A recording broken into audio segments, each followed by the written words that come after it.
Hello again. Tonight I'm going to veer a little bit off of what I've been doing, and because I've been spending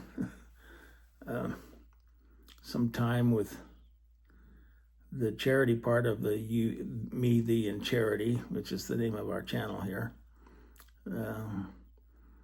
I've been spending time with the charity aspect of it, and sometimes I'll spend time with either my wife or telling about some experiences that I've had. So then you might say, well, so what about the thee part of it? Me, thee, and charity. If you're talking about me and charity, when are we going to have a little bit of the thee? Well, you might classify this one that I'm going to talk about a little bit tonight as that. I've mentioned before, sometimes that thee might be a capital T on it and designate deity. And sometimes it'll just be thee, meaning you or whoever I observe, the world around me.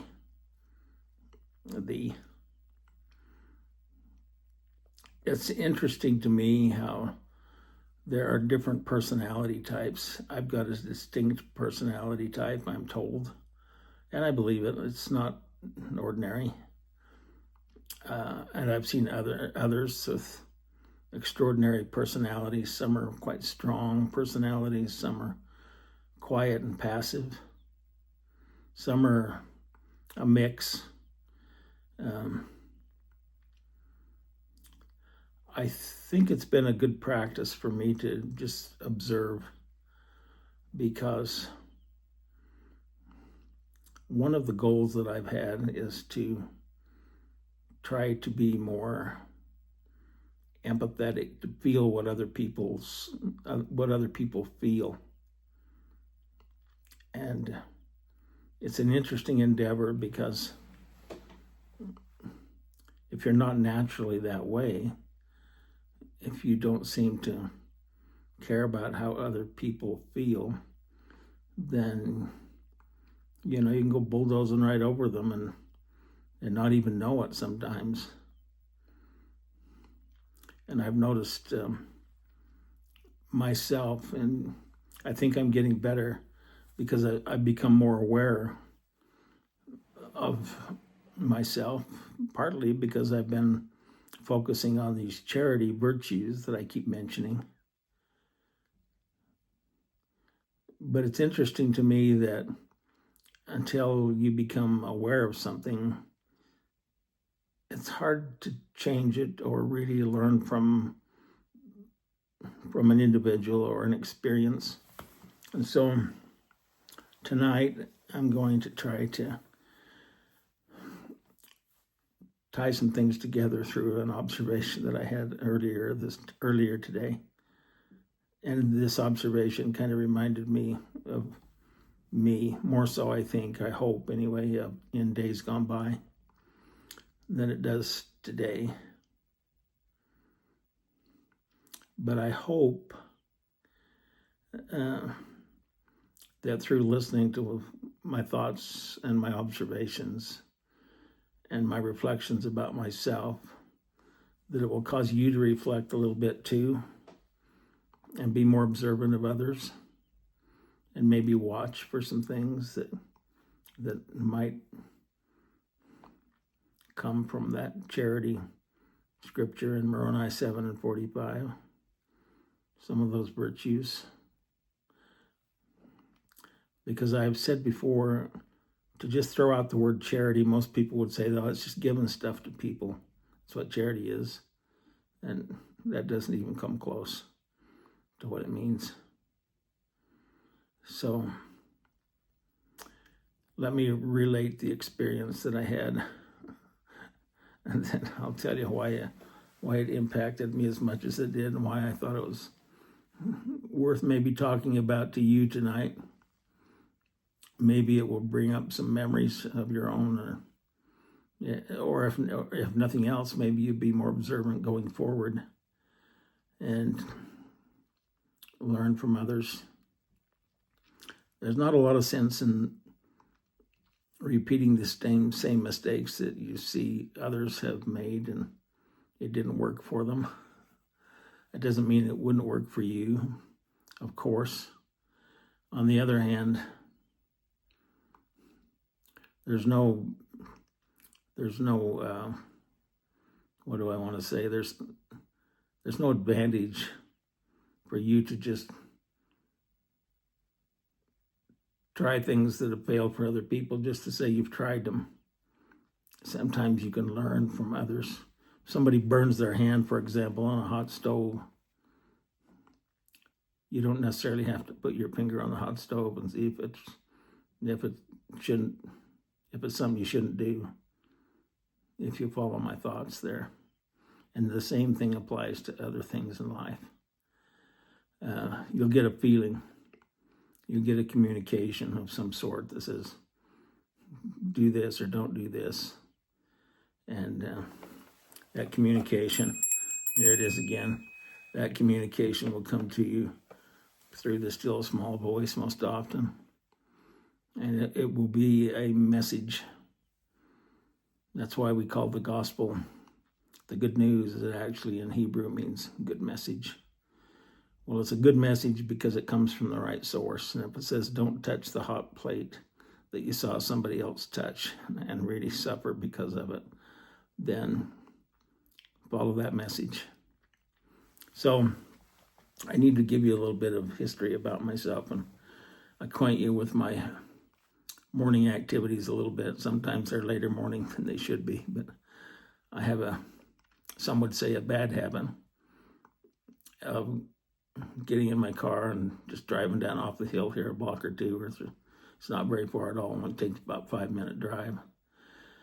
And I'm at Taco Bell, and I like several of the taco, burrito, different things that they have there at Taco Bell.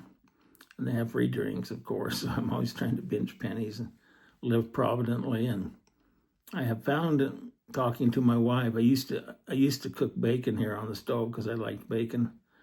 But my wife's got a really sensitive nose, and she doesn't like it when I fry bacon. And besides that, she likes her alone time. I found that out. It's not a bad thing. It's not like she wants to get rid of me or anything, I don't think. But there's times when she just likes to, sit in a chair and watch her little morning TV show or whatever, and kind of have her own start to the day while she eats her blueberries and cereal and whatever else she has while I'm down to Taco Bell. Okay, so that's a little bit of an insight that you need to know. So my Taco Bell experiences have been all over the place. I've met some really fun people down there. I've learned most of their names, even though they don't wear name cards. Now, when I make my order, I have to put my name on it, so they all know my first name, but I've made it a point to try to learn their names and call them by name.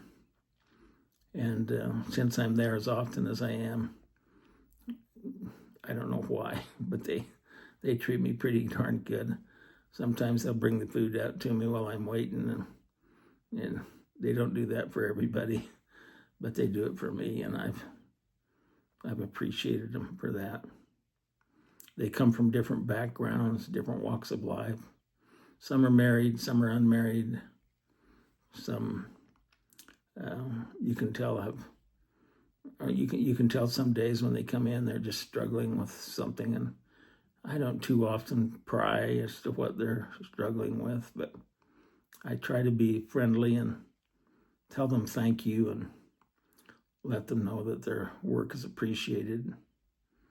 And at Christmas time, I give them a little something. It's not much, but they usually always come up and tell me thanks, and we just have a camaraderie there that I've learned to value. A lot of them are on the younger side. Some of them are students. Some of them are older women that I'm sure are trying to supplement their husband's income. And there's a couple of guys there that have tried to make careers out of it that are that put in long hours and work hard and have supervisory skills. And anyway, I didn't want to necessarily get into all that other than to just lay a little background for what I do sometimes in the mornings.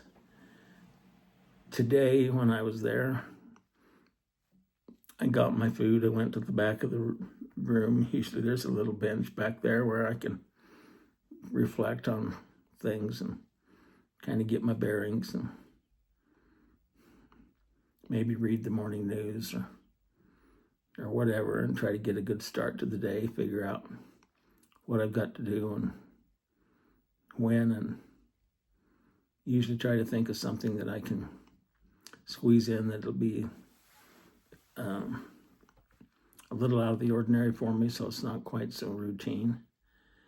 Anyway, I was sitting there eating today, and there was a couple of girls that came in and sat down right next to me.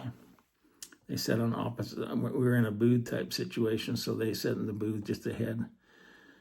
One of them had her back to me, and the other one I could see plainly. And I just was eating my breakfast, but they were talking loud enough that I couldn't help but overhear them. And they obviously weren't trying to shield their conversation from anybody, should we say. But the more I heard them talk and interact, the more I got thinking about something. And let me explain. They were both real cute girls, first of all. I don't know what difference that makes, but they were cute, looked like they had a lot going for them. But one of the girls I noticed was totally dominating the conversation.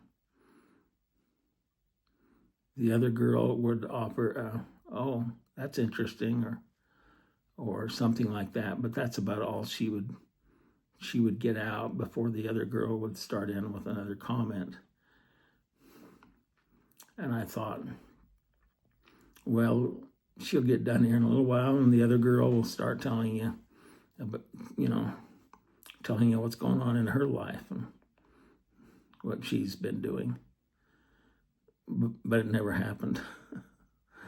The one girl, and she was a cute girl. She had eyeglasses, big, pretty blue eyes, and kind of mid-length hair, and a real cute sounding voice.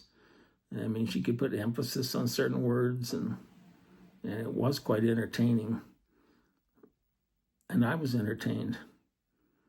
But the longer it went on, I thought to myself, I wonder how long I would have to sit here before this other girl was going to be able to fit some words in. We used to say fit some words in edgewise, because you'd have to really work at it to get them in there. And that was the case with these two girls. The one just dominated. And it was, like I said, I'm not a professional eavesdropper. This is going to sound like I am, but what the one girl was saying about her airline flights of somewhere she'd gone, and how they were in first class. And, I knew a little about first class. It's expensive. And pretty soon that she was talking about, some other thing that she'd done, some different kinds of beauticians that she'd been to that were extra special and did this to her and that to her. So then I glanced at her fingernails. Sure enough, she had big, long fingernails, and they were all artificially put on there, which I guess is a big thing these days. My wife even does it. I'm glad I don't have to. But this girl had all these different colors and markings on her fingernails. And I looked, about all else I could see were her hands. She had lots of jewelry on her hands. So you're thinking probably by now, well, you sound to me like you're going to get judgmental here about this girl. You're going to start to judge her because of what you're observing, and you might be wrong, and that's true. You can make incorrect observations, and you can draw incorrect conclusions very easily. And I try to avoid that.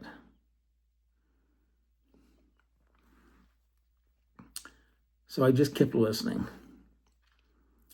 It went, I usually take 30 minutes. It went about 40 minutes today. She never stopped talking about herself. And like I said, I couldn't imagine why that other girl didn't insert herself into the conversation. And there was a time or two when she tried, but immediately she'd get halfway through the sentence and this other girl would, I guess, have something, remind her of something that she did, and away she'd go again. Well, the only reason I bring it up is because it reminded me of one of those virtues that we have been talking about so much. Can you guess which one it is? It might apply to a couple of them, but I thought there is one of those virtues that says, seeketh not her own. Seeketh not her own. In other words, don't be selfish. And you've heard me talk a time or two in here about maybe referencing something like that as being like taking the biggest cookie on the plate when they're passed around. I don't know if you do that or not. Finding the very best parking lot in the parking lot when you're parking your car. Finding, you're just wanting the best of whatever if you have to pick something out.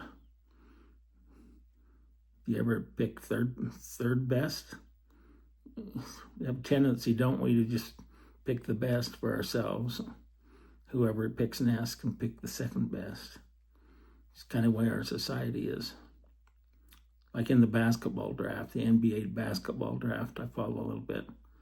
Well, they seem to already know who's going to go number 1, number 2, number 3. And I guess sometimes as you get further down, it varies a little bit, but usually that's the way it goes. The number 1 picked, rated draft pick will get picked number 1. The number 2 rated one will get picked number 2. The number 3 rated one will get picked number 3. And it just seems inconceivable, doesn't it, that a team would actually skip over the one and let somebody else pick it. Our society, you see, is just not like that. And yet, seeketh not her own is one of the virtues that are the composite virtues, one of those that make up the list of virtues that are the pure love of Christ. So, if you're going to pass a plate of cookies around and Christ is sitting on the bench, he's most likely not going to take the biggest, nicest cookie. But sitting and listening to these two girls talk, I thought to myself, it applies to more than just cookies. It applies to time. It applies to a listening ear. It applies to anything that says thee before me. Me, thee, and charity. That's what we're all about. Anything that says thee before me. If it's nice, I'd like you to have it. Our society does not encourage that. It's contrary to what we grow up with and what we're taught, unless we've had special training from parents and people that understand more than the average person understands. It made me think of some people that I know, and I'm not going to mention names. because it might strike closer to home than I want it to. But I've been in situations where I'll take somebody for a ride, for example, and we'll go riding somewhere in the car, and they start talking about themselves and what they've done and their family and some of their family's family and neighbors and their activities that week. And the list kind of goes on and on and on, and it's all about them. And I guess that shouldn't bother me at all, and because I still recall when I was a teacher, we would have what we call parent-teachers conferences, and the parents would come. We would set up at tables in the gymnasium to make it facilitate faster, and the parents would come by to our table if we had children in their classes, and they had children in our classes, and they would to ask about their children. We'd show them what their test results were and talk to them about any concerns we had, and they'd ask questions. And it was mostly a very productive day. But in the time that I taught, there was one lady, and I felt very sorry for her because it was obvious she had some unmet needs. When she would come to parent-teachers conference, she wouldn't talk about her kids and how they were doing or whatever. And I had 2 or 3 of them in my classes. I could have spent the whole time talking. And I even started out that way, but she would always steer the conversation towards her unmet needs. If I could put a title on them, it was, oh, if so-and-so had just done this better for me, and if my husband was more like this, and if my kids and my in-laws were more like this, and it was always about something that she didn't have that she wished she had, and seldom got to the purpose for the parent-teachers conference, and that was to find out how her children were doing in school. And it seemed to go like that. We'd have them 2 or 3 times a year. And in my school situation at that time, I was teaching the same kids for several years in different grades. And it was a repeat every time. And the other thing that I noticed was we put the tables and chairs in the gym to try to encourage, the facilitation from one table to the next. But it was when she pulled up her chair, you could figure on at least a half-hour session. And it was all she could do to just move on eventually, if you gave her some hints.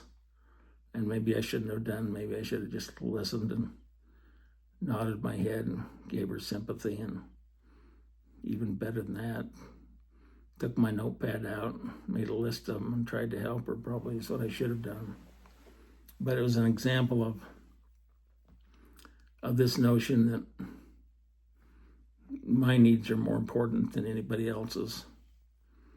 And I didn't think it was a good thing overall, even though she had needs.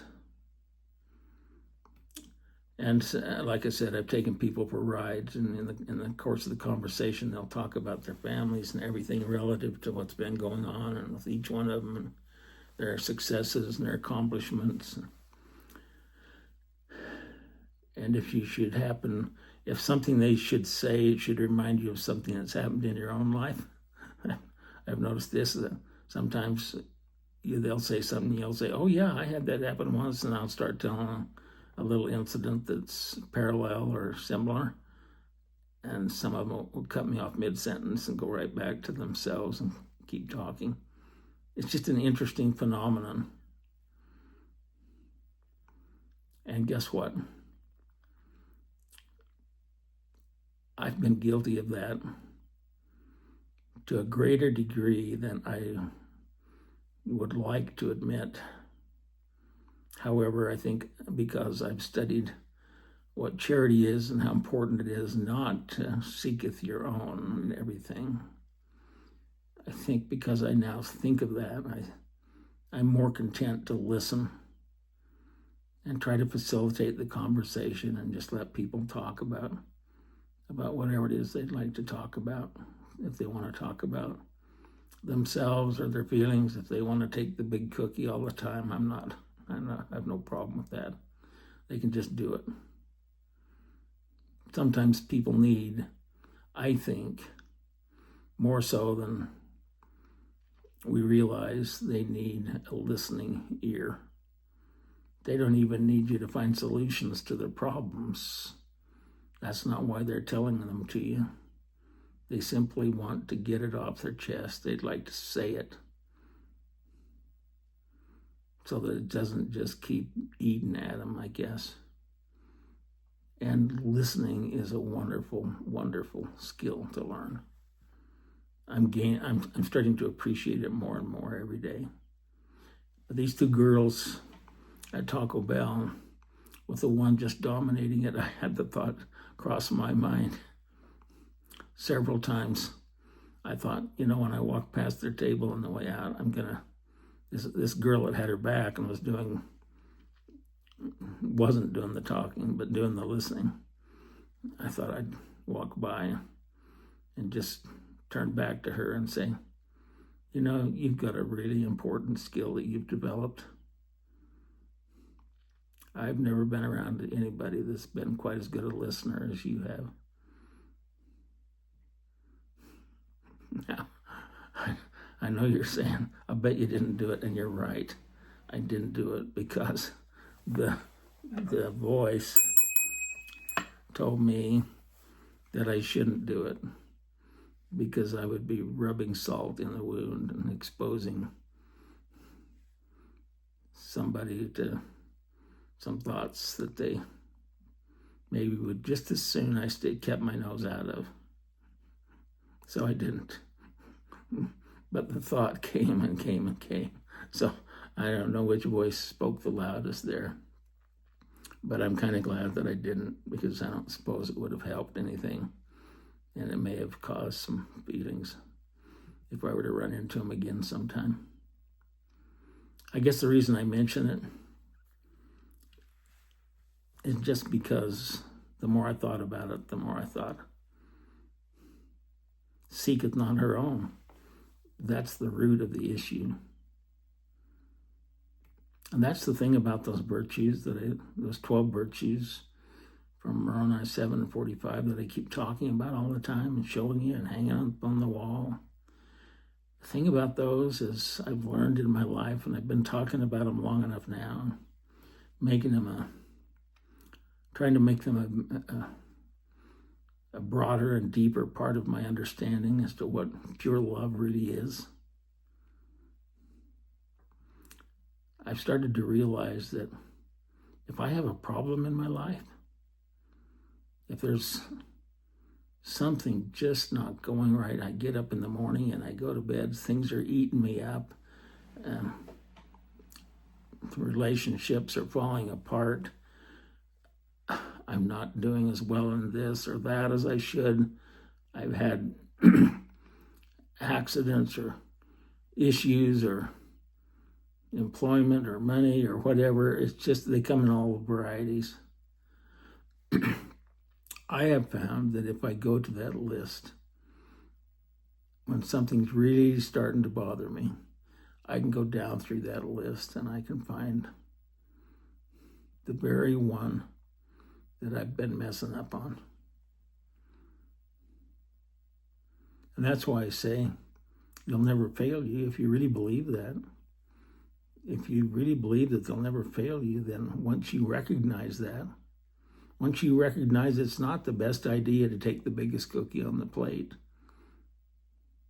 or to turn 95% of the conversation toward you, once you realize that, then you can take corrective measures to solve it.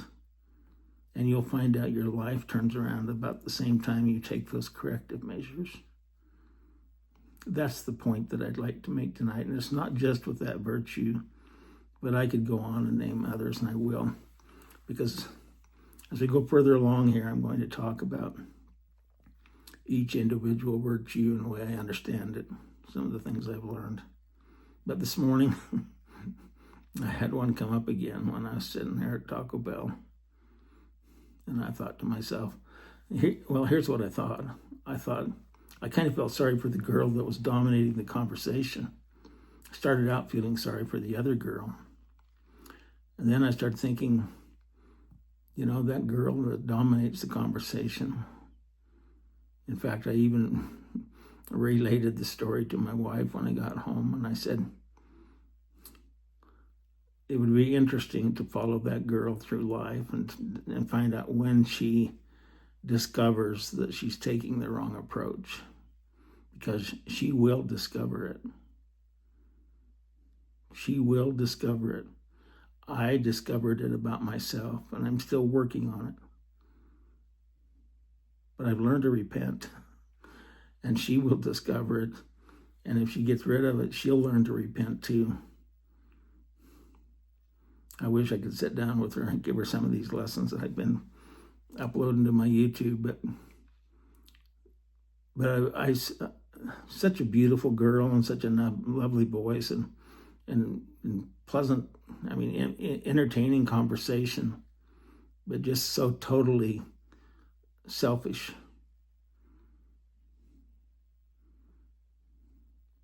In her use of time that she had with her friend, I felt. And again, I hope you don't think I'm too judgmental when I make that observation. But the reason I say I felt sorry for that girl was because I would imagine, for example, when she finds a mate, gets married, and she sits down and has a conversation with him, and she just totally focuses on all of her needs and everything that she's wanting done, and he's like 3% of the conversation, and she's 97%. That's going to backfire on that relationship. It'll backfire on a relationship with her family, her children. Because there has to be a genuine interest in somebody besides yourself in order for life to be good, in order for you to feel really at peace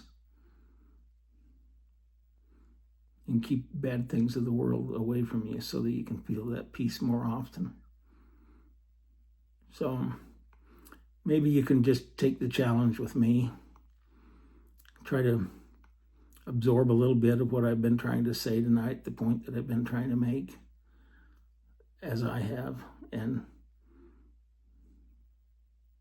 work harder at being less selfish, not only with the cookies and the time, but with our material possessions and our attitudes, our smiles,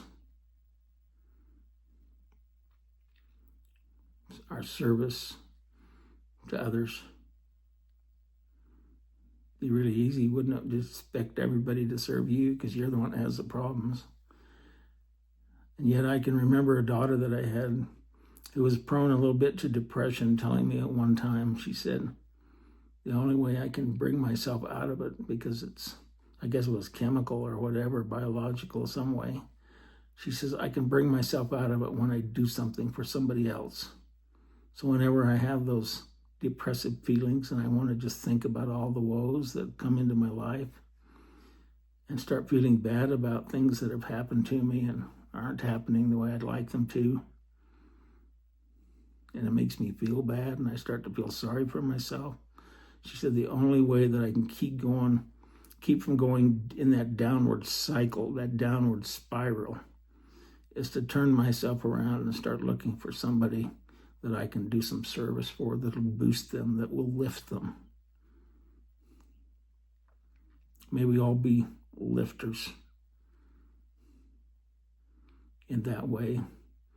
and stop being so focused on getting the lion's share of the time and the biggest cookie on the plate. I love you as I say this. Good night.